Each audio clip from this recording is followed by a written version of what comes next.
these high-performing executives were kind of acting like their body was just the vehicle that was moving their brain around from meeting to meeting. And both disrespecting their physical health, but also not understanding that what they were actually really being paid for was to use their brain, and they weren't creating the best conditions for that brain to operate in. And I'm talking about really basic things like sleep and a good diet and hydration and not being sedentary, managing your stress, etc. So, this tiny organ, if it's not in an environment that is giving it the best chance of doing its job, it's not going to, and a crack's going to appear somewhere. And the first time I really kind of had a big confrontation with a bank was when people were dropping dead on the trading floor of heart attacks.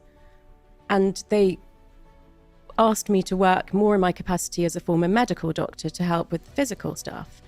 And I said, I can't do that if we don't address the mental and emotional piece, because that's what's causing this. And they just could not get that. So everything that you're experiencing mentally and emotionally that's challenging, and things like a lot of travel, which is challenging for your body, that raises levels of the hormone cortisol, which comes from your adrenal glands. And that cortisol courses around your blood through your entire body and brain. And the brain has receptors for understanding what's going on in terms of threat to your survival. So in a 24-hour cycle, depending on your age and your gender, there's a normal range for cortisol. So it can go up and down like this. If something challenging happens, we need to adapt and rise to meet that challenge. But when that level is above the top range all the time, these receptors in your brain basically think that there's an imminent threat to your survival. So there's this whole cascade of hormones, and basically cortisol causes inflammation in the body.